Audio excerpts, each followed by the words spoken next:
اور کتاب میں ابراہیم کا ذکر کرو، بے شک وہ نہایت سچے تھے، پیغمبر تھے۔ جب انہوں نے اپنے باپ سے کہا کہ ابا، آپ ایسی چیزوں کو کیوں پوچھتے ہیں جو نہ سنیں اور نہ دیکھیں اور نہ آپ کے کچھ کام آ سکیں؟ ابا، مجھے ایسا علم ملا ہے جو آپ کو نہیں ملا، تو میرے ساتھ ہو جائیے، میں آپ کو سیدھی راہ پر لے چلوں گا۔ ابا، شیطان کی پوجا نہ کیجیے، بے شک شیطان اللہ کا نافرمان ہے۔ ابا، مجھے ڈر لگتا ہے کہ آپ کو اللہ کا عذاب آ پکڑے تو آپ شیطان کے ساتھی ہو جائیں۔ اس نے کہا کہ ابراہیم، کیا تو میرے معبودوں کے خلاف ہے؟ اگر تو باز نہ آئے گا تو میں تجھے سنسار کر دوں گا اور تو ہمیشہ کے لیے مجھ سے دور ہو جا۔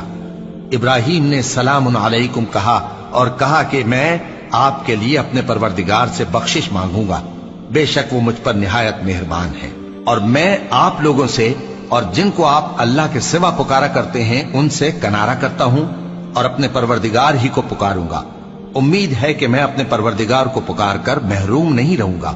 اور جب ابراہیم ان لوگوں سے اور جن کی وہ اللہ کے سوا پرستش کرتے تھے الگ ہو گئے تو ہم نے ان کو اسحاق اور اسحاق کو یعقوب بخشے اور ہر ایک کو پیغمبر بنایا، اور ہم نے ان کو اپنی رحمت سے بہت سی چیزیں عنایت کی اور ان کا ذکر جمیل بلند کیا۔ اور کتاب میں موسیٰ کا بھی ذکر کرو، بے شک وہ ہمارے برگزیدہ تھے اور رسول تھے، نبی تھے، اور ہم نے ان کو طور کی داہنی طرف سے پکارا اور باتیں کرنے کے لیے نزدیک بلایا، اور اپنی مہربانی سے ان کو ان کا بھائی ہارون پیغمبر بنا کر عطا کیا۔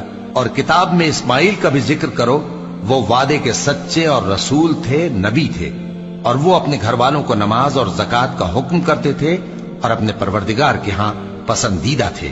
اور کتاب میں ادریس کا بھی ذکر کرو، وہ بھی نہایت سچے تھے، نبی تھے، اور ہم نے ان کو اونچی جگہ اٹھا لیا تھا۔ یہ وہ لوگ ہیں جن پر اللہ نے اپنے پیغمبروں میں سے فضل کیا، یعنی اولاد آدم میں سے، اور ان لوگوں میں سے جن کو ہم نے نوح کے ساتھ کشتی میں سوار کیا، اور ابراہیم اور یعقوب کی اولاد میں سے، اور ان لوگوں میں سے جن کو ہم نے ہدایت دی اور جنہیں برگزیدہ کیا۔ جب ان کے سامنے ہماری آیتیں پڑھی جاتی تھیں تو سجدے میں گر پڑتے اور روتے رہتے تھے۔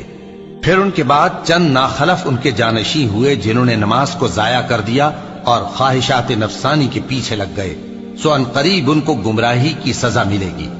ہاں، جس نے توبہ کی اور ایمان لایا اور عمل نیک کیے تو ایسے لوگ بہشت میں داخل ہوں گے اور ان کا ذرا نقصان نہ کیا جائے گا، یعنی ہمیشہ کی بہشتوں میں، جس کا اللہ نے اپنے بندوں سے وعدہ کیا ہے کہ جو ان کی آنکھوں سے پوشیدہ ہے۔